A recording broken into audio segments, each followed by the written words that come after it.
Hey everybody, how's it going? Just wanted to do a bit of a tribute video to Elden Ring since the DLC got announced and I've been playing it for about a collective 700 hours across, 3 characters. So, made this to kind of highlight those 3 characters and show you guys what I've been up to. Um, I like to say that typically when I play Souls-born games, I will pick a weapon that I like and then make the character around the weapons. The fashion comes afterwards. Some people like to go for, the most proficient builds or try to break the game whatever they can, but I like to kind of just find something that looks cool and then, have fun with it. So here's a video. Hope you like it. Let's dive right in. So our first character we're gonna look at is Philid. I have had this name for a long time across many games. I think year 2000s when I got it, so about 23 years now. For this character, I decided to go mage, right? And it started off, just little spells here and there, but once you start finding the OP spells, man, let me tell you, you just burn through the entire game. New Game Plus was probably one of the funny New Game Pluses I've done in any Soul series with this build, just for the pure fact that I can come in and just cast Kamehameha and annihilate everything in front of me. And, well, here's a montage to show you.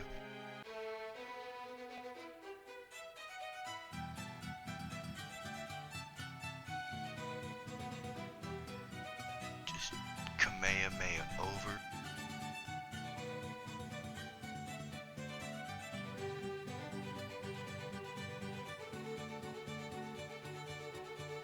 And over.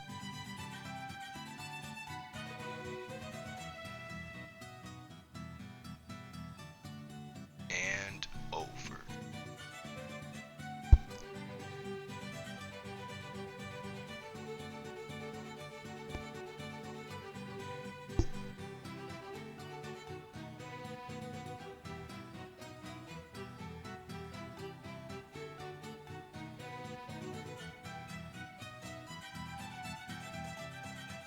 Even the hardest boss in the game, at least in my opinion, stood absolutely no chance. Mimic Tier, you just point the Kamehameha in that direction, and it's gone.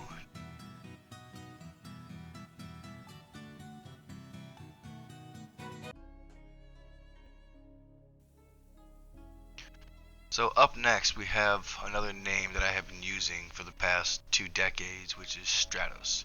A lot of the names that I've used come from a game called Sacrifice, and I have been carrying them over from every game that I've played just because they're never taken, so it's always nice to have the same names over and over. And just like Philid, this character has gone through many different transformations just to get to the final product.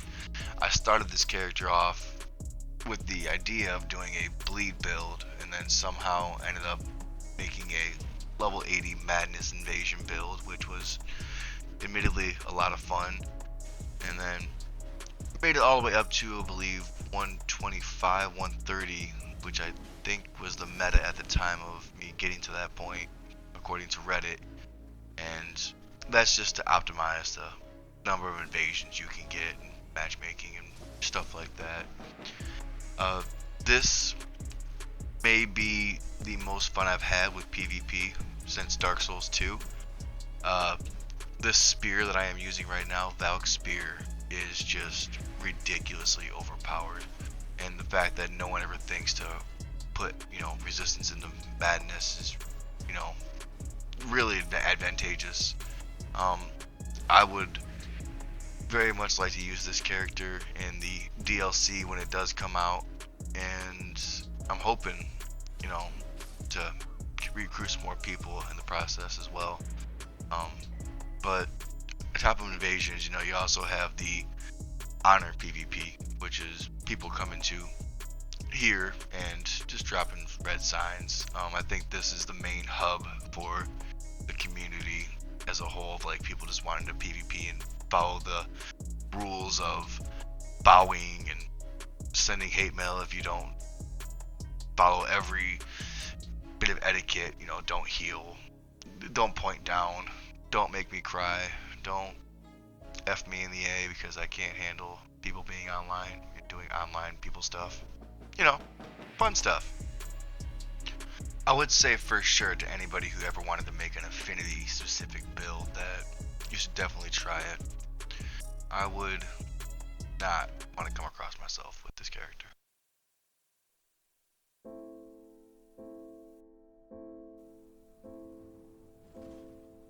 Up next, we have Freedom. Unlike Stratus and Philid, I did not get this name from Sacrifice, but instead I got it from an old friend from World of Warcraft, and I've been using it for support type healers ever since. And also, unlike Stratus and Philid, I did not have the intention of making this a damage dealing unit at all. But I ended up finding Melania's stuff, and as you can see, it looks very pretty, and the barrage of attacks is insane. Great for applying bleed effects and really, really kicking ass. The Melania build was a kind of a cosplay idea I thought was really cool until I decided to make a vampire. Now, when I say make a vampire, I mean I got Bloodborne rules that apply as well as Elden Ring rules. Pretty much, if I get hit, I have a certain time frame to get my health back. If I kill somebody, I get my health back. Successive hits boost attack power. It's a very self-sustaining build, which requires me to not get hit too much, but also saves me a ton on having to use healing potions. But for now, that's about all I have for you guys. This game has been amazing so far.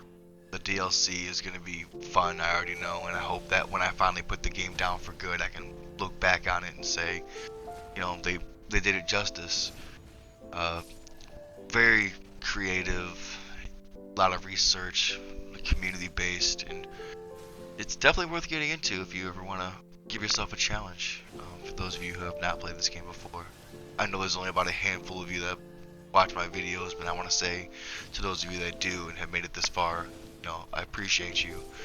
With the time I have available to me, I don't always have the time to put together these videos as fast as I want to, so thank you for coming this far.